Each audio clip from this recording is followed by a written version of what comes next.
we can look at certain foods that make you more hungry.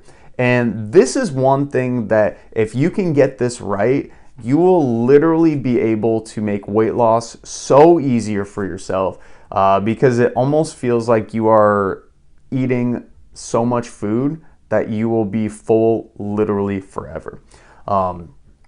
So kind of this idea is we're trying to have foods that are both high in volume, as in they fill you up, you can eat a lot of it, but also low in calories, right? And a lot of the foods that make us hungry are the complete opposite. So foods like this are going to be foods that are low in fiber, low in protein, sometimes even fried foods, high sugar foods, and also foods with additives and preservatives. These are different food types that will usually try to make you feel hungry. And here's the thing about these. They're usually fairly unhealthy as well, so they don't have a lot of nutrients in them. One of the things about this food, though, as we just discussed, they're very, very low in volume too. They're very, very low in overall food volume and usually very high in calories. So let's think about what might an example of this food be. Let's look at cookies, for example. So one cookie, let's say about this big. I know it's not very exact, but let's say about this big. Just kind of a normal sized cookie you'd get from the bakery. Probably is going to have around 120 to 160 calories in it, depending on if it's got, chocolate chips in it, how much sugar they use, all the different processes. Now, if you take that same amount, right, about the same amount of cookie size, and take broccoli, for example. Broccoli, that much, probably is going to have like 15, maybe 20 calories in it. So a very, very high amount of food volume, that's a decent amount of broccoli, but a very low amount of calories. Those types of food will make weight loss so effortless for yourself because you won't be thinking about food. You're going to be so full, you won't even think about being hungry again.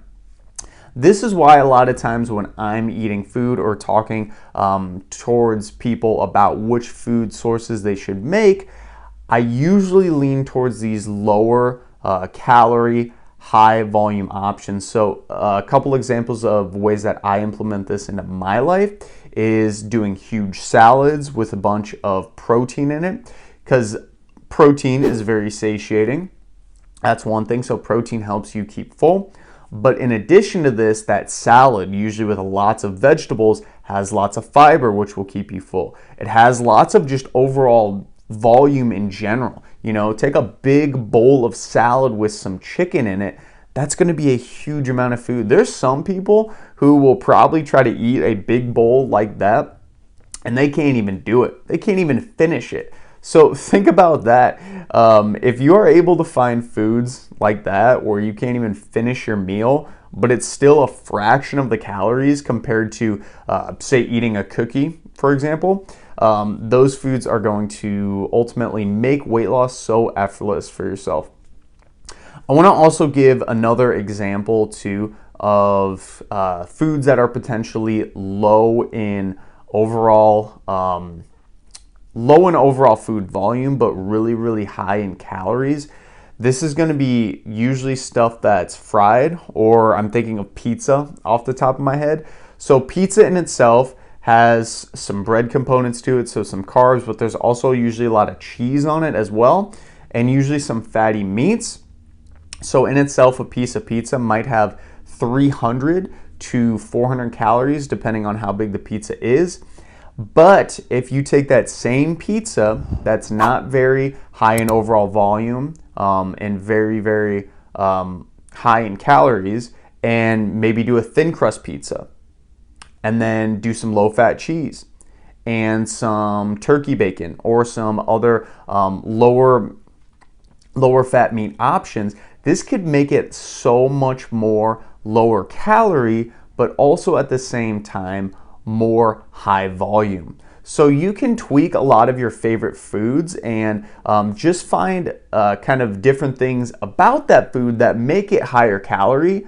Try to make them a little bit lower calorie and still enjoy those foods for yourself. And I think this is one of the biggest hacks for people who are trying to diet without feel like dieting. So all those things. But again, sticking with just a simple metric of lots of veggies, foods high in protein, ideally high protein foods, low in saturated fat, so you don't want to be going and eating a bunch of steak, right? Steak isn't inherently bad, but it does have a lot of saturated fat, which you should monitor, and it does have a little more calories since it does have more fat. And when you're trying to maintain overall weight on a diet, you want to monitor your calories. Limiting processed food is going to be a big one because there's a lot of things added into processed food that will make you feel so much hungrier than if you just ate a normal whole food. So I usually try to steer people away from those things that have the nutrition labels on the back. They're prepackaged, all the things we know of, granola bars, cereals.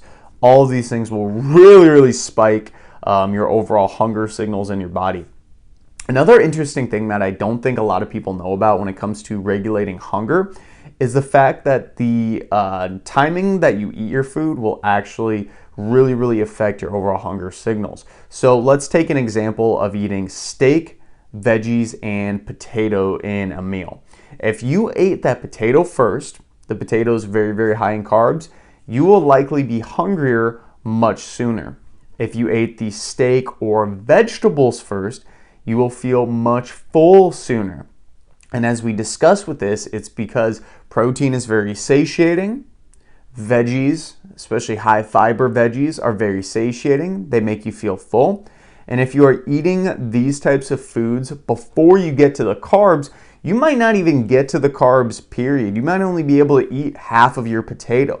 So going with those things that are going to make you feel full quicker are going to make weight loss for yourself so much easier. So those are just a few reasons that the different foods you eat could be making you hungrier.